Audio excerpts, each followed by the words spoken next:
Baik. Assalamualaikum warahmatullahi wabarakatuh.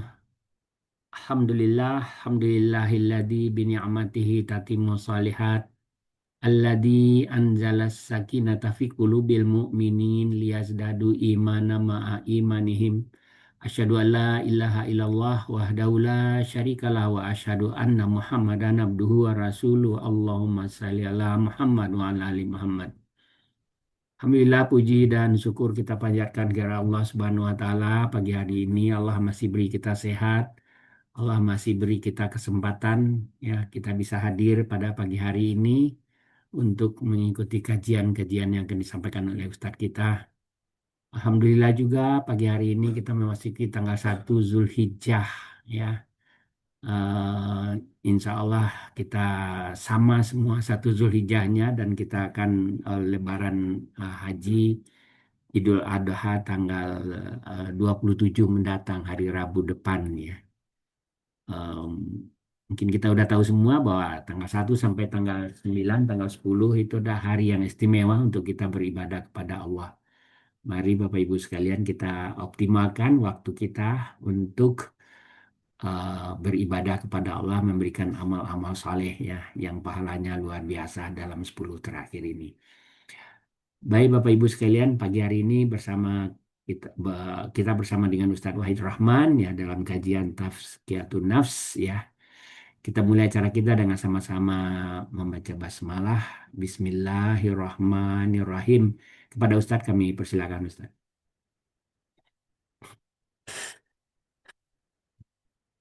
Di unmute dulu Ustadz. Assalamualaikum warahmatullahi wabarakatuh, Bapak Ibu semua. Ah, Semoga sehat selalu. Silakan. Assalamualaikum warahmatullahi wabarakatuh. Waalaikumsalam. Innal hamdalillah nahmaduhu wa nasta'inuhu wa nastaghfiruh wa na'udzu billahi min sururi anfusina wa sayyiati a'malina may yahdihillahu fala mudilla lahu wa may yudlilhu fala hadiya lahu. أشهد أن لا إله إلا الله وحده لا شريك له وأشهد أن محمدا عبده ورسوله لا نبي ولا رسول بعد وبعد. Alhamdulillah, puji syukur pada Allah karena sungguh atas nikmat, izin serta karunia-Nya pada pagi ini Allah jumpakan kita dalam kajian ini. Semoga jumpa kita dalam kajian ini kelak Allah jumpakan kita di surganya. Amin. Salawat dan salam semoga senantiasa tercurah kepada Rasulullah Sallallahu Alaihi Wasallam, pada keluarganya, sahabat-sahabatnya, pengikut-pengikutnya, dan tentu kita semua yang mengikutinya. Ayah bunda sekalian yang semoga senantiasa dirahmati oleh Allah, puji syukur kita kepada Allah. Allah jumpakan kita pada 10 di awal Dzulhijjah ini. Sebelum saya menyampaikan tazkiyah, karena ayah tadi memulai dengan agungnya 10 awal Dzulhijjah. Nah ini mari kita coba renungkan, kita bersyukur kepada Allah. Allah menjumpakan kita dengan 10 awal Dzulhijjah. Karena ini adalah hari yang sangat agung. Coba kita renungkan pada Al-Quran surat Al-Fajr ayat yang kedua. Wal fajri walayalin ashar. Silakan. Surat Al-Fajr. Al-Fajr. Al-Fajr. Sebentar. Surat Al-Fajr surat ke-89. Surat Al-Fajr surat 89 ayat 2 walaili Walayalin ashar. walayalin arsh demi malam yang 10. Nah, demi malam yang 10. Di dalam Al-Quran, kadang-kadang kata malam itu disebut juga yaum atau hari. Nah, apa yang dimaksud dengan walayalin ashar. Ini dimulai dari sumpah. Wawnya itu kalau kata istilah anak santri, waw qasam, waw sumpah, bukan waw ataf. Ya. Walayalin asr, dan demi malam yang 10. Maknanya itu ada 4. Yang pertama, yang disebut demi malam yang 10, yaitu 10 awal Dzulhijjah. 10 awal Dzulhijjah. Dan sebagian mufassir mengatakan yang disebut itu adalah 10 akhir Ramadan. Dan sebagian mufassir juga mengatakan bahwa itu 10 awal Ramadan. Kalau tadi akhir, ini awal. Dan ada yang mengatakan juga itu adalah 10 awal Muharram. Akan tetapi, menurut Imam Ibnu Rajab Al-Hambali, ya, dengan mengutip pendapat Ibnu Abbas, maka yang lebih pas, yang dimaksud walayalin ashar adalah 10 awal Dzulhijjah. 10 awal Dzulhijjah. Kemudian pasti menimbulkan pertanyaan, ya. Karena Rasulullah Sallallahu Alaihi Wasallam mengatakan seperti ayat tadi sampaikan, saya hanya ingin menguatkan. Ada satu hadis yang disampaikan oleh Nabi Sallallahu Alaihi Wasallam. Misalnya, hadis ini berjalur dari Ibnu Abbas. Ma min ayyamin, ma min ayyamin al-amalu salihu fiha ahabbu ilallah min hadhihi al-ayyam, yakni ayyam al-ashri. Kata Nabi, tidak ada satu amal saleh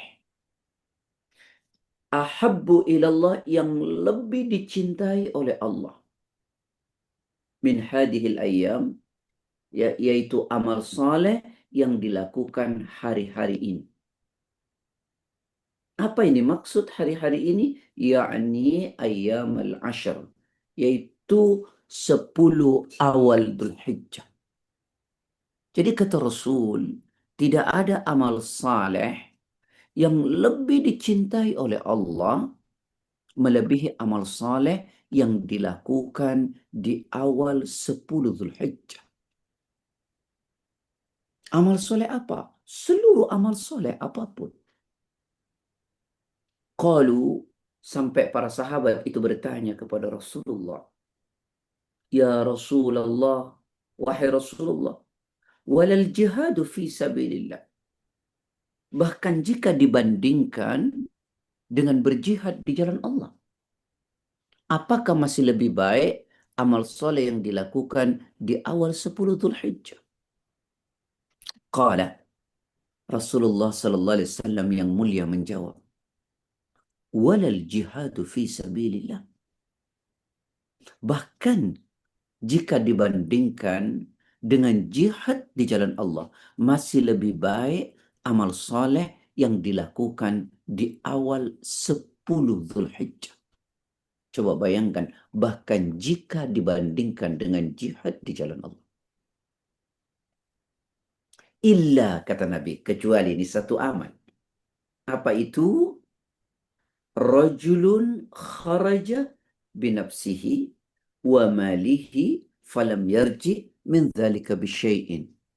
Kecuali orang yang keluar dari rumahnya untuk berjihad di jalan Allah dengan jiwa dan hartanya, lalu dia tidak pernah kembali dengan jiwa dan hartanya. Hanya itu yang lebih utama, yaitu orang yang meninggal dalam medan perang membela agama Allah. Itu baru kemudian lebih baik daripada amal soleh yang dilakukan di 10 awal Dzulhijjah.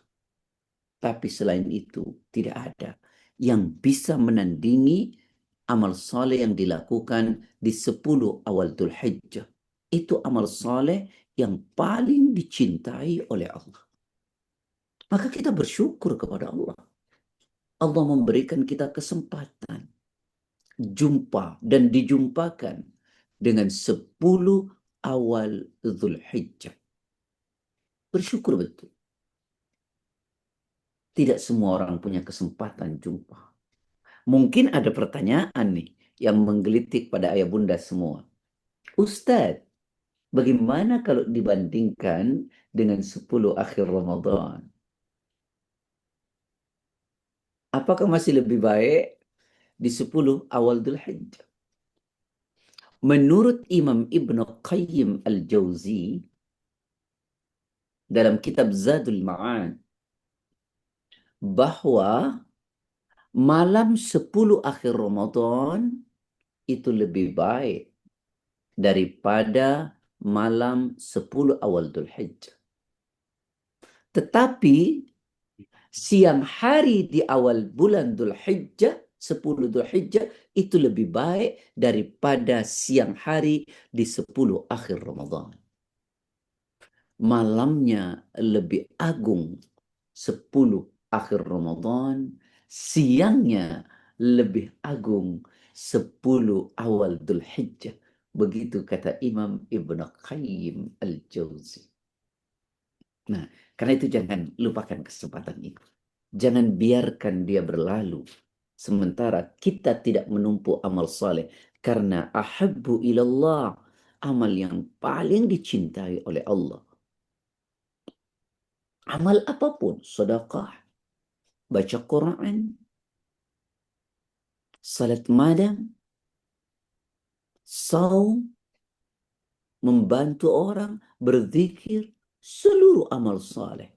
Baik amal saleh itu berupa amal saleh ritual, ibadah yang sifatnya ritualistik, ataupun amal saleh yang berupa sosial.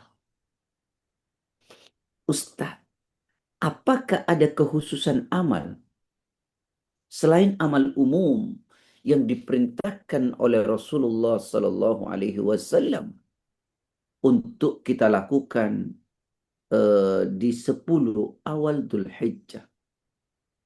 Tentu ada. Amal soleh apakah itu? Yang pertama adalah berpuasa di 10 awal Dzulhijjah. Sebagian mengatakan bahwa tidak ada dalil. Saya ingin menyampaikan bagaimana satu hadis berjalur dari Hunaidah bin Khalid. Hadis berjalur dari Hunaidah bin Khalid. Beliau dari mana? Dari sebagian istri Nabi Sallallahu Alaihi Wasallam. Coba lihat. Kata beberapa istri Nabi, an ba'di azwajin Nabi Sallallahu Alaihi Wasallam. Dari sebagian istri-istri Nabi. Qalat, berkata, Kana Rasulullah Sallallahu Alaihi Wasallam, adalah Rasulullah Sallallahu Alaihi Wasallam yang mulia, yasumu tis'a Dzulhijjah. Beliau berpuasa 9 hari awal bulan Dzulhijjah. Nah, yasumu tis'a Dzulhijjah.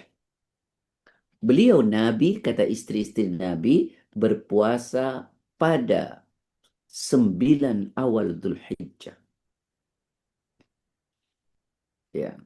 Bahkan hadis ini terusannya, wa yauma Asyura, dan Nabi puasa di tanggal 10 Muharram. Wa thalathata ayyamin min kulli syahr, dan Nabi berpuasa 3 hari pada setiap bulan.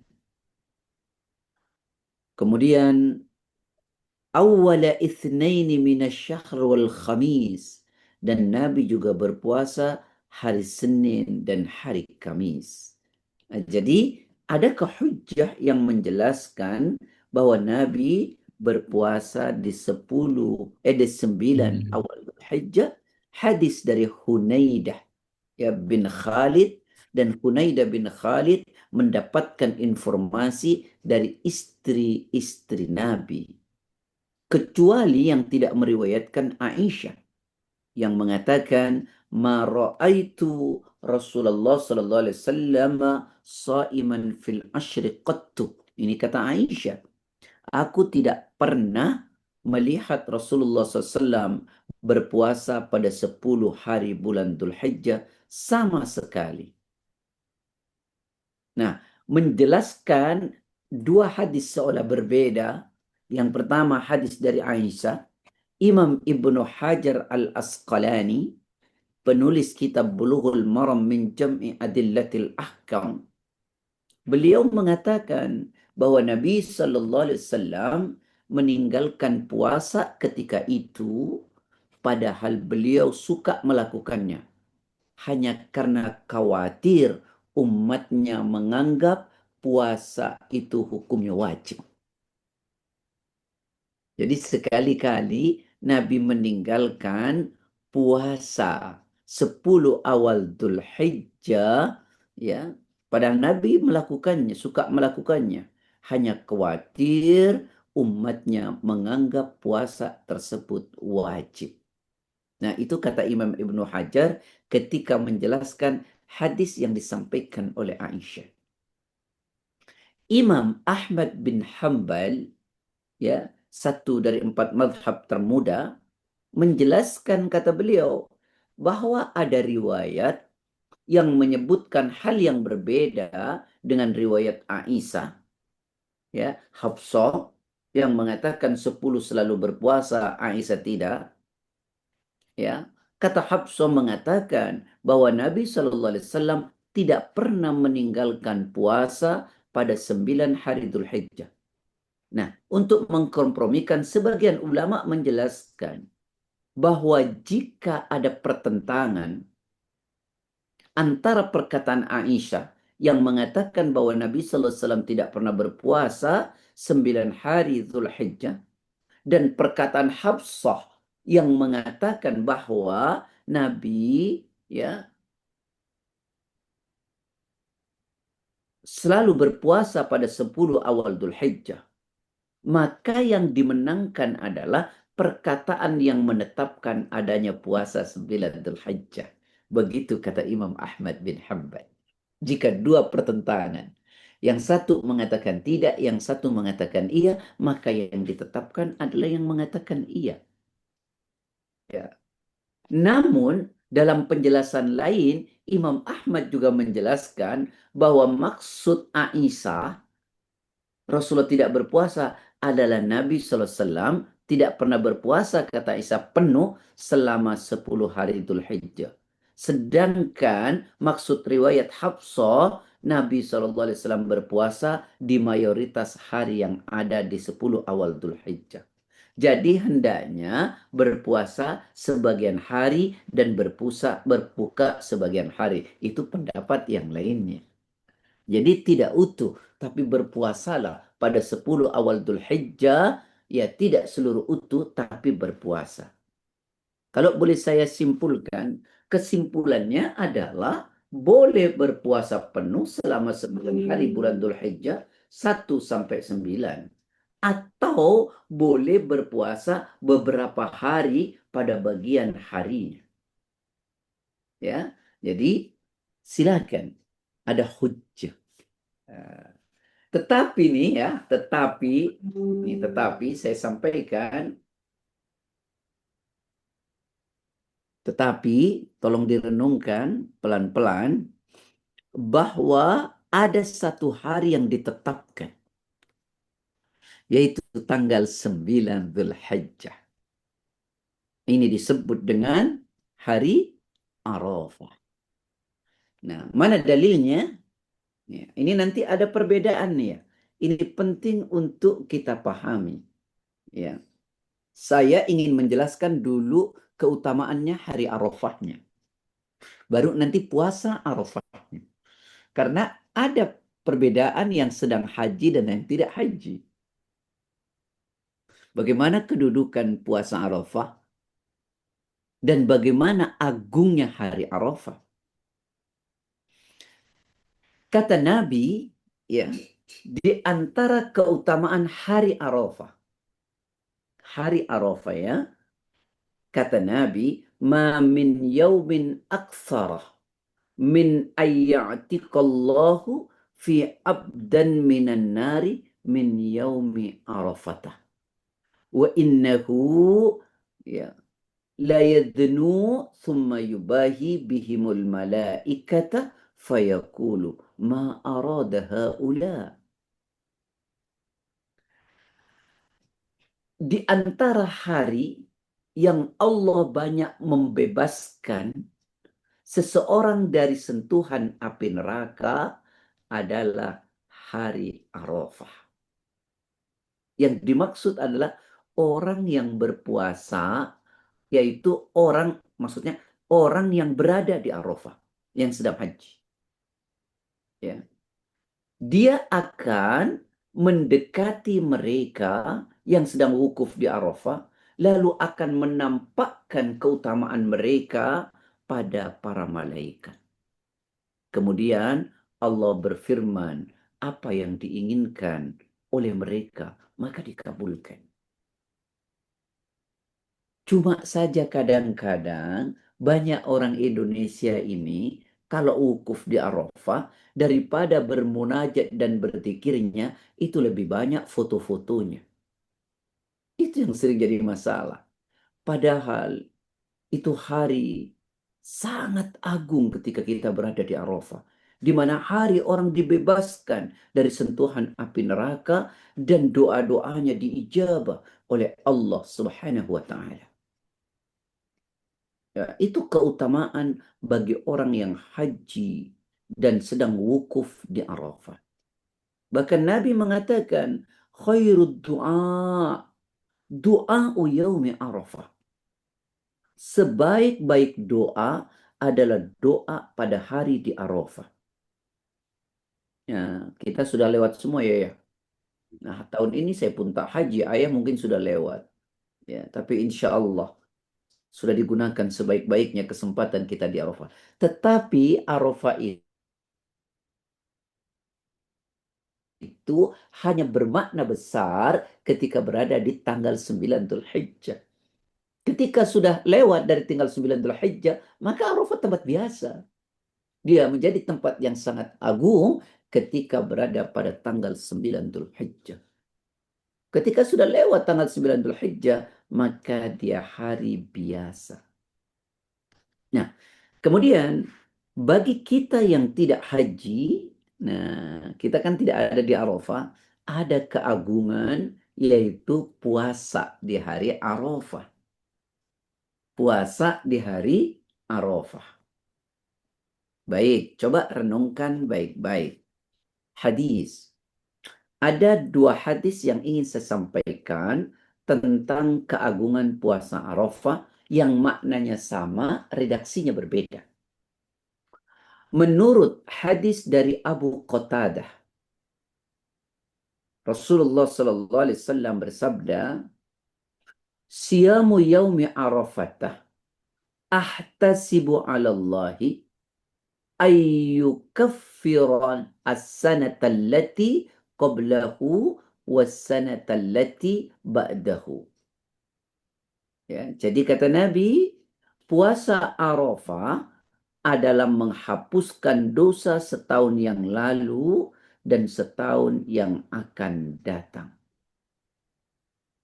Puasa Arafah menghapuskan, ya, dosa setahun yang lalu dan setahun yang akan datang. Atau dalam redaksi yang lain, su'ilan Nabi an saumi yaumi Arafah. Nabi satu waktu ditanya oleh sahabat tentang puasa Arafah. Qala, Nabi mengatakan, yukaffirus sana al-madiyah wal baqiyah, yaitu puasa Arafah mampu menghapus dosa tahun lalu dan tahun yang akan datang. Hanya tanggal 9. Puasanya cuma 12 jam. Dosa yang dihapus 700 hari lebih. Coba bayangkan. Berarti apa? Ketika Allah memberikan amalan kepada kita, baik itu kedudukannya wajib atau sunnah, itu bukan beban hidup buat kita, tetapi bentuk cinta Allah kepada kita. Saya ulangi ya, ketika Allah memberikan amalan kepada kita, baik wajib maupun sunnah, itu bukanlah beban untuk kita, tetapi itu adalah bentuk cinta Allah kepada kita. Allah ngerti betul bahwa kita tempatnya salah dan dosa. Karena itu Allah berikan amalan untuk membersihkan dosa-dosa yang melekat pada diri kita. Nah, ini keagungan ya yang Allah sampaikan. Nah, sekarang Ustadz, bagaimana kalau orang sedang haji? Apakah mereka berpuasa? Karena ini banyak pertanyaan. Bagaimana kalau kami sedang haji, kita wukuf di Arafah, apakah ada puasa buat kami? Ayah bunda, hadis dari Ibnu Abbas mengatakan, Anna Nabiya sallallahu alaihi wasallam aftara bi Arafata wa arsalat ilaihi ummul fadli bilabanin fasharibah. Adalah Nabi sallallahu alaihi wasallam tidak berpuasa ketika wukuf di Arafah. Aftara bi Arafah. Nabi sallallahu alaihi wasallam tidak berpuasa ketika di Arafah. Wa arsalat ilaihi ummul fadli bilabanin fashariba. Nah, ketika Nabi sedang wukuf di Arafah, ya, ketika itu beliau disuguhkan minuman susu ya oleh Ummul Fadli dan beliau pun Nabi SAW meminumnya. Artinya apa? Bahwa Nabi tidak berpuasa pada tanggal 9 Dzulhijjah ketika beliau sedang melakukan ibadah puasa. Pahamkah? Ya. Tapi bagi kita yang tidak puasa, bagaimana? Sunnah melakukan puasa Arafah dan jangan ditinggal walaupun sunnah karena menghapus dosa selama 2 tahun.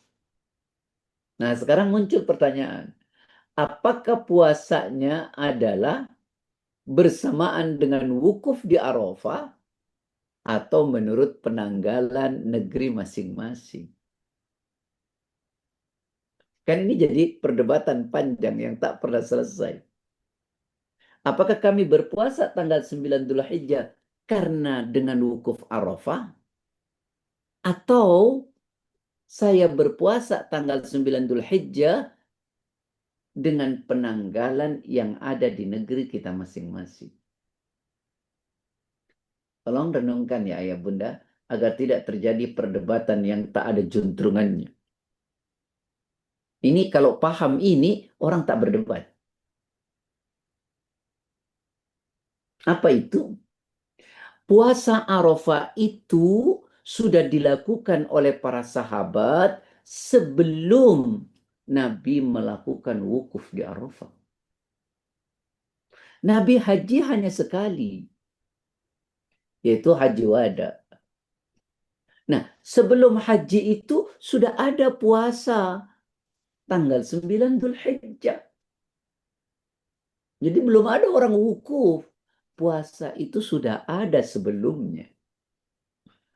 Jadi kalau ada orang mengatakan bahwa puasa Dzulhijjah harus bersamaan dengan orang wukuf, itu unik. Saya ingin berikan pencerahan logika. Wukuf itu dilakukan tanggal 9 Dzulhijjah waktu Saudi duhur. Indonesia dengan Saudi 4 jam, kalau dengan Papua 6 jam. Lebih dulu Indonesia. Kalau harus bersamaan dengan orang wukuf puasanya, Saudi baru wukuf, Papua sudah maghrib. Baru wukuf Saudi jam 12, Papuanya sudah maghrib. Bagaimana puasa Arafah harus bersamaan dengan wukuf? Itu tidak mungkin. Ya, jadi berkenaan dengan tanggal 9 Dzulhijjah. Baik ya, itu bagi yang tidak haji. Bagi yang haji, tidak disunnahkan. Karena Nabi tidak berpuasa pada saat beliau melakukan haji. Nah, bahkan dituturkan oleh seorang sahabat terkemuka, namanya Ibnu Umar, Abdullah. Kata beliau, Ibnu Umar, hajjajtu ma'an Nabi sallallahu alaihi wasallam falam yasumhu. Saya haji bersama Nabi ketika haji wada, dan ketika Nabi ada di Arafah, falam yasumhu. Nabi tidak berpuasa. Wa ma'a Abi Bakrin. Abdullah ini muda. Dan ketika Rasulullah wafat, pada tahun berikutnya saya pernah haji bersama Abu Bakar. Falam yasumhu. Dan Abu Bakar tak berpuasa. Wa ma'a Umar. Dan saya pernah berpuasa bersama, pergi haji bersama Umar. Ayahnya maksudnya. Falam yasumhu. Dan beliau tidak berpuasa. Wa ma'a Uthman. Dan saya pernah berpuasa bersama Utsman. Falam yasumhu. Dan Utsman pun tidak berpuasa. Nah, jadi bagi orang yang melakukan haji, tak ada sunnah berpuasa Arafah. Nah, sekarang bagaimana dengan puasa hari Tarwiyah? Tanggal 8 Zulhijjah. Ada yang mengatakan, Saumu yaumut tarwiyati kafaratu sanatah. Bahwa puasa pada hari Tarwiyah 8 Dzulhijjah akan mengampuni dosa 1 tahun yang lalu. Menurut Imam Ibnu Qayyim, hadis ini tidak sahih. Tolong dicatat ya, hadis itu tidak sahih. Yang mengatakan bahwa puasa Tarwiyah itu menjadi penggugur dosa 1 tahun. Hadis ini tidak sahih. Menurut Asy-Syaukani, bahwa hadis ini juga tidak sahih. Ada perawinya yang pendusta. Menurut Syekh Albani mengatakan bahwa hadis ini ya juga dhaif, lemah. Hadis ini lemah. Ya. Oleh karena itu kita tidak berniat puasa Tarwiyah. Kalaupun mau melakukan ya karena 10 ada di 9 awal Dzulhijjah itu melakukannya kita. Ya, kalau ditanya kekhususan hadisnya itu enggak. Tapi kita boleh melakukannya. Iya, karena itu rangkaian dari 9 awal Dzulhijjah. Hakadha. Nah, ini ya yang saya sampaikan yang kedua nih. Amalan khusus yang dilakukan di 10 awal Dzulhijjah tapi sudah banyak orang lupakan. Saya ulangi ya. Amalan khusus yang diajarkan oleh Nabi yang mesti dilakukan di 10 awal Dzulhijjah tapi banyak orang sudah tinggalkan. Apa itu? Nah, ini penting ya. Yaitu zikir dan takbir. Zikir dan takbir. Ini banyak sekali dilupakan sudah. Ya. Apa yang dimaksud begini? Zikir atau takbir itu ada 2 macam. Ada yang sifatnya mutlaqan, ada yang sifatnya muqayyad. Saya ulangi ya. Jadi bahwa takbir yang kita lakukan tuh Allahu Akbar, Allahu Akbar, Allahu Akbar. Itu ada 2 macam. Ada takbir yang sifatnya mutlak, ada yang sifatnya muqayyad. Mutlak itu tidak dikaitkan dengan waktu tertentu, boleh kapan saja. Sedangkan muqayyad itu dikaitkan dengan waktu tertentu. Paham ya? Nah, yang disebut mutlak, ya,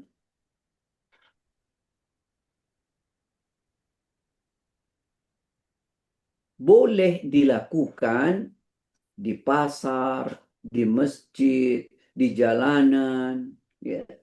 Bahkan bagi laki-laki mengeraskan suara. Sedangkan takbir yang sifatnya muqayyad, ya, artinya dikaitkan dengan waktu tertentu yang dilakukan setelah sholat wajib berjemaah.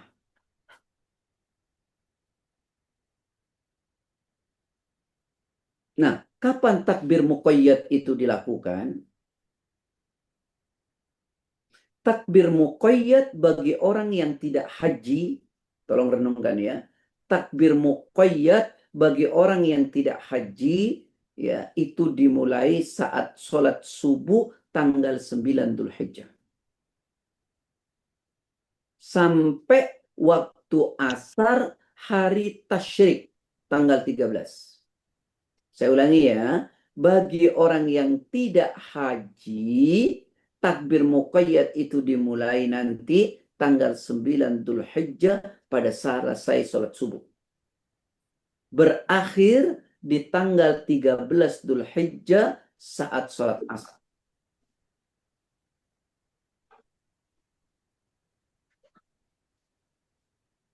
Sedang bagi orang yang haji, itu dimulainya tanggal 10 Dzulhijjah pada selesai sholat duhur. Sampai tanggal 13 Dzulhijjah. Hari tasyrik terakhir, asar.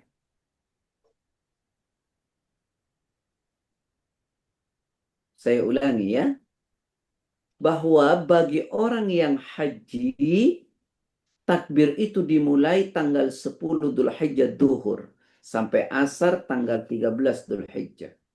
Bagi orang yang tidak haji, tanggal 9 Dzulhijjah subuh sampai tanggal 13 Dzulhijjah asar. Itu yang muqayyad. Tapi kalau yang mutlak, ayah bunda, ya, takbirnya itu dimulai dari sekarang ini. Perbanyak takbir di rumah, di pasar, di jalanan. Allahu Akbar, Allahu Akbar, Allahu Akbar. La ilaha illallah, dan seterusnya. Mana dalilnya Ustadz? Yo, diriwayatkan oleh Imam Bukhari berjalur dari Ibnu Abbas. Wa qala Ibnu Abbasin wa dzkurullah fi ayyamin ma'lumati ayyamul ashar. Kata Ibnu Abbas, berzikirlah kalian pada Allah di hari-hari yang telah ditentukan. Kapan itu? Ayyamul ashar, yaitu 10 hari pertama Dzulhijjah. 10 hari pertama bulan Dzulhijjah. Wal ayyamul ma'dudat, dan pada hari-hari yang telah terhitung, yaitu ayyamut tasyrik, yaitu hari tasyrik. Jadi berarti bertakbir itu 13 hari yang sifatnya mutlak. Dari hari ini tanggal 1 Dzulhijjah sampai nanti selesai hari tasyrik.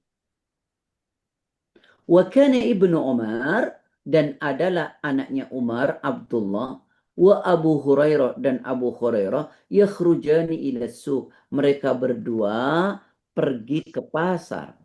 Fi ayyamil ashr, pada tanggal 10 awal Dzulhijjah. Pada 10 awal Dzulhijjah. Yukabbirani, keduanya itu pergi ke pasar sambil bertakbir. Allahu Akbar, Allahu Akbar. Berdua ke pasar. Wa yukabbirun nas bitakbirihima, dan orang-orang yang waktu itu menjumpainya mengikuti takbirnya Ibnu Umar. Nah, jadi takbiran itu dimulai dari kapan ayah bunda? 1 Zulhijjah. Dari sekarang tanggal 1 nih sudah ya. Ayo, jangan lupain tuh takbir terus kepada Allah. Ya, bertakbir terus. Nah, ini kan banyak yang sudah dilupakan nih. Karena takbirnya hanya nanti tanggal 9 Dzulhijjah. Padahal itu yang muqayyad. Kalau yang mutlak dari hari ini. Jadi bunda sambil goreng, sambil masak, sambil apa di rumah. Allahu Akbar, Allahu Akbar. Bahkan Ibnu Umar dan Abu Hurairah pergi ke pasar saja, beliau bertakbir. Ya. Kemudian amal soleh apa lagi Ustadz? Yang secara khusus diperintahkan pada awal Dzulhijjah. Tadi yang pertama apa?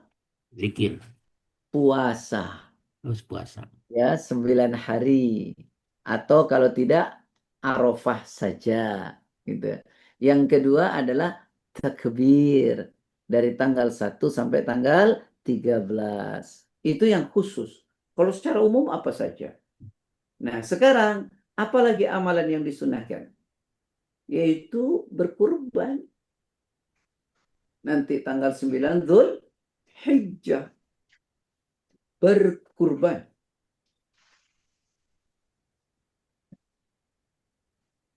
Orang sering berdebat ya. Apa hukumnya kurban Pak Ustaz? Wajib apa sunnah? Coba, ayo Bunda. Wajib apa sunnah hukum berkurban? Halo? Apa hukum berkurban? Ayo. Wajib bagi yang mampu. Masya Allah. Muakkad. Ya, ada dua. Menurut imam, ya, nih saya satu-satu saya jelaskan. Menurut Imam Syafi'i, hukum berkurban sunnah muakkadah. Menurut Imam Ahmad, Abu Hanifah, wajib bagi yang mampu. Wajib bagi yang mampu. Menurut Imam Abu Hanifah. Mana hujjahnya? Nih, dari satu hujjah menimbulkan dua interpretasi. Yang satu mengatakan sunnah muakkadah, yang satu mengatakannya wajib. Coba lihat pada surat Al-Kautsar. Inna a'tainakal kautsar. Sesungguhnya kami telah memberikan Muhammad nikmat yang sangat banyak. Karena itu fasolli, salatlah engkau. Wanhar, dan berkurbanlah.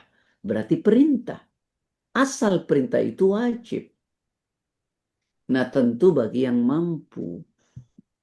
Bagi yang tidak mampu tidak wajib. Ya. Nah tetapi menurut Imam Syafi'i bahwa berkorban itu sunnah muakkadah. Sunnah yang ditekankan.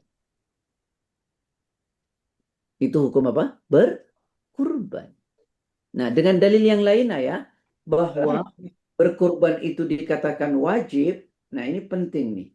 Ada hadis yang mengatakan begini. Man kana lahu sa'atun, hadisnya dari Abu Hurairah.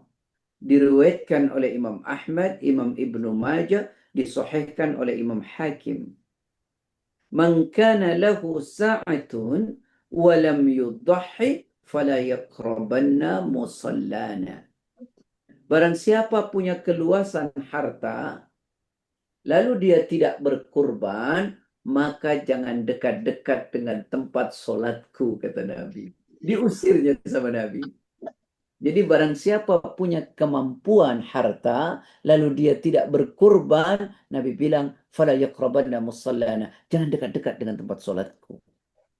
Hadis dari Abu Hurairah diriwayatkan oleh Imam Hakim, Imam Ahmad, ya, dan Imam Ibnu Majah. Nah, ini penting ini. Ya, jadi artinya jangan pelit lah kita gitu loh. Jangan pelit. Baik, kemana sejarah kurban itu? Sebelum sampai ke situ, ayah bunda, ada orang yang bilang begini, kan Anda orang Islam kenapa melarang sesembahan? Anda juga melakukan hal yang sama, yaitu dengan kurban. Ada sesuatu yang berbeda sekali. Orang melakukan sesembahan, binatangnya yang dikasihkan. Ya, dilempar ke laut, dipendem, dan seterusnya. Sedangkan bagi kita, tidak demikian. Ya, kita kurban ini menjalankan perintah Allah. Dagingnya mah dimakan. Ya. Karena itu ada dalil dalam Quran, ayat bunda, yang sampai kepada Allah itu bukan hewan kurban kita, bukan darah dari hewan kurban kita, tapi yang sampai kepada Allah itu Ini kenceng benar kalau adalah hidup ketakwaan kita. Contoh, buka Quran surat 2 berarti kita tegur ayat deh benar. 37. Oh, di depan buka dikit. Oh, itu muka gede aja. Buka Oh, biar. Quran surat 22 ayat 37. 2237 Ustaz. لن ينال الله لحومها ولا دماؤها ولكن يناله التقوى منكم. Surat 22 ayat 37. Surat Al-Hajj ayat 37.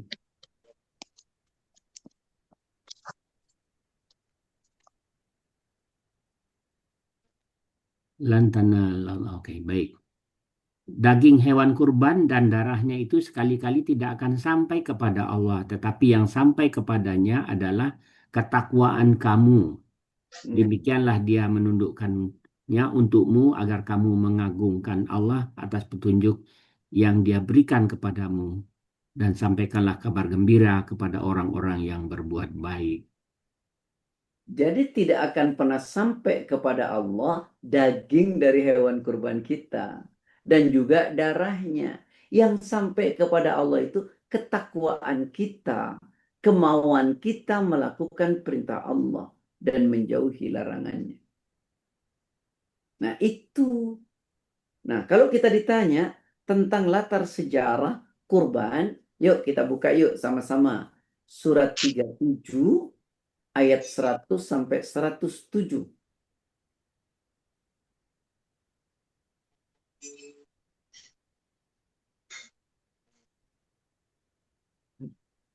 Surat 37 ayat 100 sampai 107.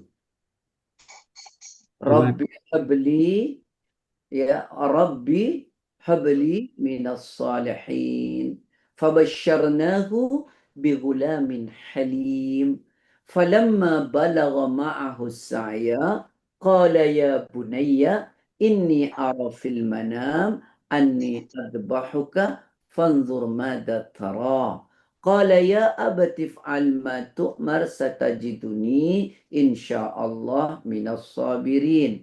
فلما أسلما وتله للجبين وناديناه أي يا إبراهيم قد صدقت الرؤيا إنا كذلك نجزي المحسنين إن هذا لهو البلاء المبين وفديناه بذبح عظيم. Silakan ayah. Surat 37 dari ayat 100. Ya Tuhanku, anugerahkanlah kepadaku seorang anak yang termasuk orang yang soleh. 101. Maka kami beri kabar gembira kepadanya dengan kelahiran seorang anak yang sangat sabar, yaitu Ismail. Ayat 102. Maka ketika anak itu sampai pada umur sanggup berusaha bersamanya, Ibrahim berkata, "Wahai anakku, sesungguhnya aku bermimpi bahwa aku menyembelihmu. Maka pikirkanlah bagaimana pendapatmu." Dia Ismail menjawab, "Wahai ayahku, lakukanlah apa yang diperintahkan Allah kepadamu. Insya Allah engkau akan mendapatiku termasuk orang yang sabar." 103. Maka ketika keduanya telah berserah diri dan dia Ibrahim membaringkan anaknya di atas pelipisnya untuk melaksanakan perintah Allah. 104. Lalu kami panggil dia, wahai Ibrahim. 105. Sungguh engkau telah membenarkan mimpimu itu. Sungguh demikianlah kami memberi balasan kepada orang-orang yang berbuat baik. 106. Sesungguhnya ini benar-benar suatu ujian yang nyata. 107. Dan kami tebus anak itu dengan seekor sembelihan yang besar. Nah, rinci kan latar sejarahnya.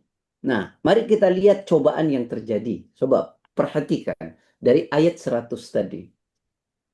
Ya, rinci satu-satu saya ceritakan dari ayat 100 sampai 107. Ayah Bunda, Nabi Ibrahim tuh sudah usia sampai sepuh sekali. Sampai mengatakan 80 sampai 90. Beliau tidak dikaruniai anak. Sampai usia seperti itu, beliau tidak dikaruniai anak. Tetapi ayah bunda, beliau tidak pernah putus asa. Beliau terus meminta kepada Allah, Rabbi habli minas salihin. Ya Allah, anugerahkanlah aku keturunan yang saleh. Itu sudah menikah dengan Siti Sarah. Berpuluh-puluh tahun tidak dikaruniai anak. Lalu kemudian beliau menikah dengan Siti Hajar. Lalu fabasyarnahu bighulamin halim. Ayat ke-101-nya. Maka kami beritakan berita gembira dengan datangnya seorang anak yang penyabar. Lahirlah Ismail dari Siti Hajar. Coba ayah bunda. Kita umur sudah 80-90 tahun tidak dikasih anak. Lalu oleh Allah dikasih anak. Bagaimana kita? Masya Allah. Sayang betul sama anak itu. Tak pengen kita terpisah. Tapi ujiannya muncul ya. Ujian pertamanya adalah tadi. Sampai usia sekian puluh tahun tidak diberi anak. Ujian kedua muncul ketika diberi anak. Allah perintahkan untuk dipisahkan. Kenapa? Karena Allah memerintahkan untuk membawa Ismail kecil dan Siti Hajar dari tempat beliau Babilonia menuju ke Mekah. Dan Nabi Ibrahimnya suruh kembali lagi ke Babilonia. Bayangkan coba. Sudah berpuluh tahun tak diberi anak. Setelah diberi anak diperintahkan oleh Allah untuk berpisah. Dibawalah Ismail kecil dan Siti Hajar ke tempat yang sangat tandus, yaitu Bakkah. Dan Nabi Ibrahim harus kembali. Kemana? Kembali ke Babilonia. Coba bayangkan itu. Tidak cukup di situ ya. Ketika Ismail kecil, dididik oleh istrinya, Hajar, dibesarkan, sementara dipisahkan dengan suaminya, muncul ayat 102-nya. Falamma balagha ma'ahu sa'ya, maka ketika Ismail sampai pada usia bisa diajak berusaha, dapat perintah dari Allah. Qala ya bunayya inni ara fil manam anni adbahuka. Aku melihat dalam mimpiku, aku menyembelihmu. Diperintahkan untuk sembelih. Berpuluh-puluh tahun anak diidamkan, lalu dikasih, setelah dikasih dipisahkan, setelah dipisah anak sampai usia bisa diajak berusaha, disuruh sembelih. Coba bayangkan. Bagaimana itu terjadi kepada Nabiullah Ibrahim. Kita cuma suruh motong kambing. Itu pun cari yang kecil lagi. Tidak cukup di situ. Tidak cukup di situ. Falamma aslama wa tallahu lil jabin. Ayat 103-nya. Maka ketika keduanya sudah berpasrah diri, meletakkan atas pelipisnya, ujian selanjutnya datang. Setan membisikkan, jangan, jangan, jangan. Itulah yang kemudian menjadi jumrah hari ini, simbolis. Lalu ketika sudah mau disembelih Nabi Ismail, Allah memanggilnya, wa nadainahu ayya Ibrahim. Allah memanggil, wahai Ibrahim, qad saddaqta ru'ya, engkau sungguh telah membenarkan mimpimu. Inna hadza lahuwal bala'ul mubin. Sungguh ini adalah ujian yang nyata. Lihat kemudian Allah bilang apa? Wa fadainahu bidibhin azim. Lalu kami tebus dengan sembelihan yang besar. Jadi korban itu yang besar. Ya, korban itu yang besar. Makanya kalau kita mau korban, itu yang the best. Coba, Rasulullah SAW pernah mengatakan, hadis dari sahabat Bara' bin Azib. Kata sahabat Bara' bin Azib, qama fina Rasulullah SAW adalah satu waktu Rasulullah SAW berada di tengah-tengah kami. Faqala, Nabi mengatakan, arba'un la tajusu fid duhaya. Ada 4 sebab binatang tak boleh dikorbankan. Al-awra'u al-bayyinu awaruha, yaitu yang buta-butanya jelas. Wal maridatu al-bayyinu maraduha, yang sakit-sakitnya jelas. Wal arja'u al-bayyinu dhul'uha, yang pincang-pincangnya jelas. Wal kabiratu allati la tunki, yang sudah tua, kurus, tak bersumsum lagi. Jadi kalau kita suruh korban, korban yang paling keren. Ya, jangan korban itu yang jelek. Ya. Cuma sekarang kan gini ya, yang muncul itu orang sering bilang, ya udah satu korban sekeluarga, satu kambing sekeluarga. Itu saja yang sering diumumkan. Ya, itu ada hadisnya, tapi itu doa sebenarnya. Jadi begini, hadis ini dari Aisyah. Amara bikabshin akrana yata'u fi sawadin wa yabruku fi sawadin. Jadi Rasulullah memerintahkan Aisyah untuk mengambil satu ekor kambing gibas yang sudah bertanduk dan di matanya itu hitam dan di kakinya hitam. Ya, semuanya hitam. Fa'utiya bihi liyudhhiya bih. Lalu kambing itu dibawa oleh Aisyah kepada Rasulullah untuk dikorbankan. Faqala laha, kemudian Rasulullah berkata kepada Aisyah, ya Aisyah halummi al-mudya, tolong ambilkan untukku pisau. Thumma qala, kemudian Nabi berkata kepada Aisyah, ishhadiha bihajarin, tolong Aisyah kau asah dengan batu. Fafa'alat, lalu Aisyah melakukannya. Thumma akhadaha, kemudian memberikan kepada Rasulullah. Fa'akhadahu fa'adja'ahu, Rasulullah memotongnya dan Rasulullah berdoa begini, Allahumma Bismillahi Allahumma taqabbal min Muhammad wa ali Muhammad wa min ummati Muhammad thumma dhaha bih. Ya Allah, bismillah, dengan menyebut namamu, terimalah korban ini dari Muhammad, dari keluarganya Muhammad, dan dari umatnya Muhammad. Lalu Nabi memotongnya. Ya. Itu yang dimaksud, bahwa satu ekor kambing sekeluarga. Jadi karena doa Nabi ini, Nabi berdoa, ya Allah, terimalah satu ekor kambing ini dari Muhammad dan dari keluarganya Muhammad. Tapi ada satu hadis yang lain yang sering kadang dilupakan, sehingga orang itu cukup dengan satu kambing saja sekeluarga. Padahal Nabi pernah melakukan, kata Anas bin Malik, anna Nabi sallallahu alaihi wasallam, adalah Nabi sallallahu alaihi wasallam, kana yudhahi, adalah beliau berkorban, bikabsyain, yaitu dengan 2 gibas sendiri. Amlahin, dua-duanya gibasnya itu warnanya putih. Akronain, dua-duanya sudah bertanduk.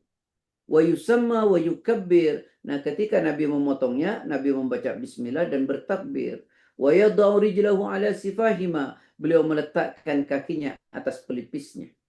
Dabahuma biyadih, dan Nabi memotongnya sendiri. Dan dua-duanya kambingnya besar dan dua-duanya berharga. Nah, sekarang yang jadi pertanyaan Ustadz, apakah boleh motong kambing patungan? Kan ada tuh di sekolah, satu sekolah patungan, potong ekor kambing. Nah, itu bukan berkorban, itu anak sedang diajarin berkorban. Itu kalau kata Ayah Mazwar tuh namanya makan basamo, makan gadang pun namanya. Ya. Tapi kalau begini boleh ya, misalnya ada seorang ayah, ya seorang ayah, punya uang 2 juta. Lalu anaknya, karena mau beli 2 juta tidak cukup, anaknya bilang, ya saya punya 1 juta. Lalu dibelikanlah harga 3 juta. Itu boleh. Karena dalam keluarga. Ya. Tapi kalau patungan itu namanya sapi, itu nggak ada masalah. Ini berasalkan dari hadis dari sahabat Jabir bin Abdullah. Kata sahabat Jabir bin Abdullah, ya, naharna ma'a Rasulullah SAW amal Hudaybiyah. Saya pernah berkorban bersama Nabi pada tahun Hudaybiyah. Ya. Al-badana an sab'atin, yaitu 1 ekor unta untuk 7 orang. Wal baqarata an sab'atin, dan 1 ekor sapi untuk 7 orang. Itu boleh, nggak ada masalah. Orang sekarang membandingkan mana lebih baik 1 ekor kambing atau unta sapi berpatungan. Sama saja, uang dua-duanya diajarkan oleh Nabi. Ya, dua-duanya diajarkan oleh Rasulullah Sallallahu Alaihi Wasallam. Nah, daging kurban itu ya ayah bunda sekalian, itu sepertiga untuk yang berkorban, sepertiga boleh dijadikan hadiah, dan sepertiga untuk fakir miskin. Ya. Hewan kurban itu dagingnya sepertiga untuk yang berkorban, sepertiga lagi untuk hadiah, dan sepertiga lagi untuk orang miskin. Ya, itu boleh. Nah, yang sering dilanggar itu adalah yang sering dilanggar nih. Wala utiya fi jizaratiha syai'an minha. Dan kita tidak boleh memberi upah kepada yang motong diambil dari bagian hewan kurban itu. Nggak boleh. Contoh, kulitnya hadiah buat yang upah buat yang motong. Atau pahanya upah buat yang motong. Itu nggak boleh. Sama sekali tidak boleh. Ya, yang boleh itu begini. Misalnya ayam mazwar korban ke masjid. 1 ekor kambing. Kata panitia masjid, Pak, harus diikuti dengan uang 100.000. 50-nya untuk yang jaga dan ngasih empan, 50.000-nya untuk ongkos yang motong. Kalau begitu boleh. Kalau begitu boleh. Tapi kalau diambil dari hewan itu untuk dijadikan kurban, itu tidak boleh.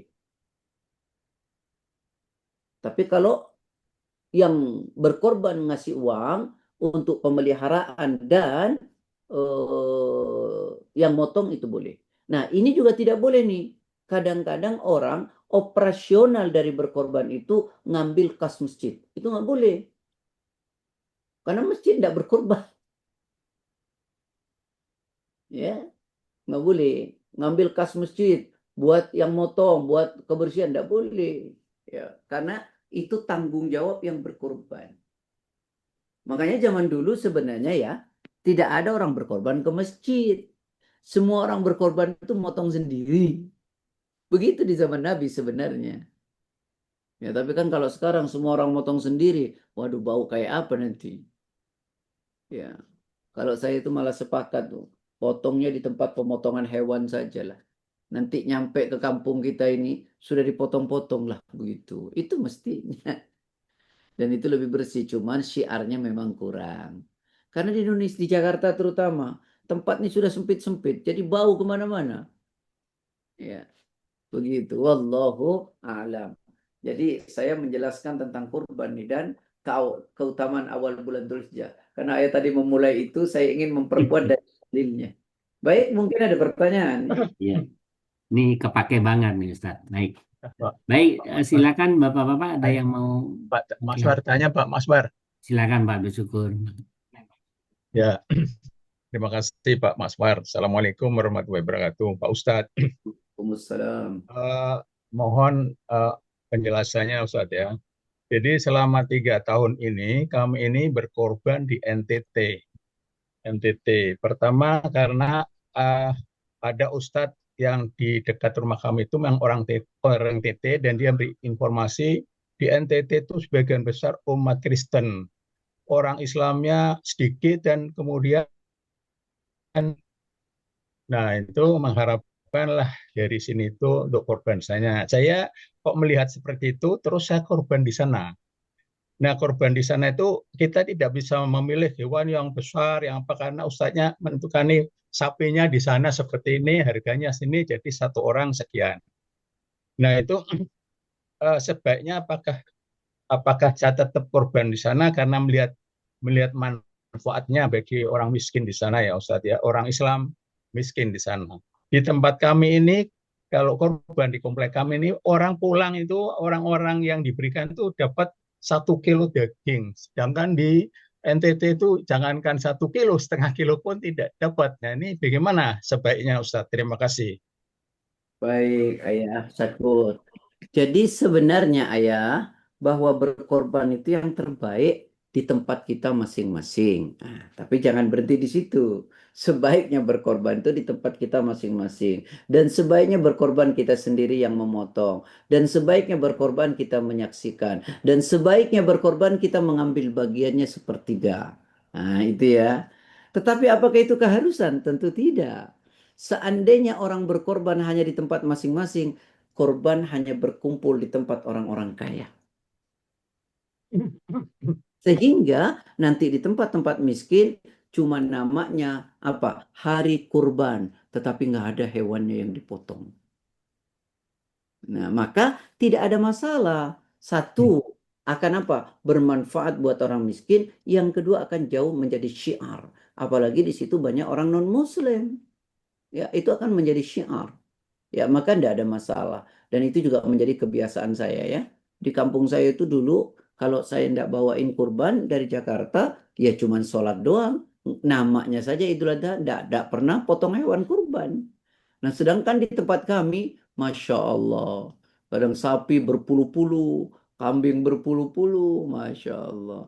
Yang saya sedih kadang-kadang, malam-malam anak muda, ya sate-sate saja itu. Ya, ya. Dan sementara di kampung-kampung sana tak ada. Maka itu tidak ada masalah ya. Satu, lebih manfaat. Yang kedua, menjadi syiar. Ya, wallahu a'lam. Terima Baik. kasih Ustaz. Ustadz, yang dimaksud sepertiga hadiah itu hadiah untuk siapa ya Ustadz? Boleh misalnya untuk keluarga walaupun dia mampu. Oh, Bahkan untuk orang non-muslim. Ya, kita jadikan siapa hadiah. saja? Nah, cuman karena kan itu motongnya sendiri ya. Kalau dipotongin ke masjid nanti mana sepertiganya di atas saya, sepertiga lagi sini buat saya, nanti saya buat hadiah. Kata orang masjid, potong sendiri aja lah Pak. Kalau begitulah Pak lah. Itu nanti. Ya, itu maksudnya kalau motong sendiri. Ya, Kalau potongin di masjid ya jangan minta jatah buat yang kita saja. Yang kita dijadikan hadiah nggak ada masalah. baik. Nah, ini juga Baik. ada nih. Orang mendapatkan kurban dijual, itu enggak boleh. Misalnya satu orang miskin nih, dapat dia korban banyak, lalu dia dijual sama dia, enggak boleh. Kalau dia kelebihan, kasih orang. Ya, Wallahu a'lam. baik. Baik, Bapak Ibu, silakan yang mau mengklarifikasi tentang 10 Zulhijjah. Ada tambahan Pak Maswar. Silakan, Pak. Ya, terima kasih Pak Ustadz. Ada di dalam buku ensiklopedia Sholat itu saya membaca bahwa daging kurban itu ada betul 3 itu, satu untuk dimakan sendiri, satu untuk dibagikan kepada orang-orang miskin, satu disimpan. Nah, tapi ada keterangan lain bahwa menyimpan itu tuh tidak diutamakan lah menyimpan daging kurban itu. Tapi waktu itu seingat saya ada Nabi karena musim apa gitu sehingga sebagian itu disimpan untuk dimakan pada saat-saat yang kekurangan. Ini bagaimana ini Ustadz? Terima kasih. Yang dimaksud disimpan itu dijadikan hadiah maksudnya itu ya. Oh itu, ya kalau gitu terima kasih. Sama-sama ya. Baik. Itu amalan yang 10 hari puasa itu, Ustaz. Misalnya mau khatam Quran gitu dalam 10 hari gitu, itu termasuk amalan yang dianjurkan ya, Ustaz. Bukan dianjurkan. Yang sangat dicintai oleh Oh, Allah sangat dicintai melebihi Allah. amal-amal lain. Tapi karena ini tidak biasa, orang selalu menghatamkan di Ramadan. Iya, Padahal amal yang paling dicintai oleh Allah adalah amal yang dilakukan di 10 awal Dzulhijjah. Masya Allah. Ya. Ahabbu ilallah min hadhil ayyam, yakni ayyamul ashr. Amal yang paling dicintai oleh Allah adalah amal yang dilakukan di 10 awal Dzulhijjah. Sampai sahabat tanya, qalu walal jihadu fi sabilillah. Ya Rasulullah, jika dibandingkan dengan jihad di jalan Allah, qala Nabi mengatakan, walal jihadu fi sabilillah. Iya, bahkan jika dibandingkan dengan jihad di jalan Allah, masih lebih baik amal yang dilakukan di 10 awal Dzulhijjah. Hanya bisa dikalahkan illa rajulun kharaja binafsihi wa malihi falam yarji bisyai'in. Kecuali orang yang keluar dari rumahnya dalam rangka berjihad di jalan Allah dengan harta dan jiwanya, dan dia tidak pernah kembali dengan harta dan jiwanya. Baru itu melebihi amalan yang dilakukan di awal bulan Dzulhijjah. Jadi makanya sayang betul. Yuk khatam Quran 10 hari ini lumayan. Satu hari berarti 3 juz ya. Ya, 3 hari. Ya, siap. Iya, sehari 3 3 juz, juz. sehari 3 Ya, juz. 3 juz. Baik. Sedekah, banyak beramal, banyak zikir, banyak salat. Lakukan pada Masya 10 awal. Allah. Itu siang ataupun malam ya Ustaz? Ya, betul ya. Bukan siang saja. Baik. Pak Sanusi kelihatannya mau bertanya. Silakan Pak Sanusi. Oh, enggak ya. Uni Martim barangkali. Yes, Assalamualaikum Ustaz. Waalaikumsalam. Kalau kita ingin mengorbankan orang tua kita yang sudah meninggal, apakah kita sebutkan ini korban dari almarhum atau almarhumah gitu, atau kita sebut nama kita saja? Nah, Bunda sekalian yang dirahmati Allah, dalam konteks ini, kalau kita berkorban atas orang yang sudah meninggal, itu tidak pernah jadi korban. Itu sedekah. Oh. Nah, kecuali orang yang meninggal itu pernah berwasiat. Kalau saya meninggal nanti saya dikorbankan, maka itu jadi korban karena wasiatnya. Tapi kalau tidak pernah berwasiat, maka tidak jadi korban. Itu sedekah saja atas nama beliau. Nah, kalaupun misalnya orang yang meninggal itu tidak kita sebut saat Bunda berkorban, menurut ulama, maka orang tua kita mendapatkan nilai pahalanya. Wallahu a'lam. Jadi kita sebut saya dan keluarga gitu, almarhum gitu, maksudnya boleh ya? Tidak perlu menyebutnya. Oh, tidak perlu. Iya, Ya, dengan sendirinya. iya. Makasih. Sama-sama. Baik. Baik, silakan Bapak Ibu. Masih ada yang mau diklarifikasi dengan Ustadz? Baik, kalau tidak ada mungkin cukup sekian dulu Ustadz. Ya kita tutup Ustadz. Allah. Mohon maaf lahir batin Ayah Bunda, hari ini kita menjelaskan yang sedang kita hadapi. Semoga kita bisa semua melakukan dan mengamalkannya. Ya. Amin. Barakallahu fikum. Assalamualaikum warahmatullahi wabarakatuh. Waalaikumsalam warahmatullahi wabarakatuh. Waalaikumsalam warahmatullahi wabarakatuh. Subhanakallahumma wa bihamdika asyhadu an la ilaha illa anta astaghfiruka wa atubu ilaik. Terima kasih Ustaz, terima kasih semua. Sampai ketemu pekan depan insyaallah. Insyaallah. Baik ya. Assalamualaikum warahmatullahi wabarakatuh. Waalaikumsalam.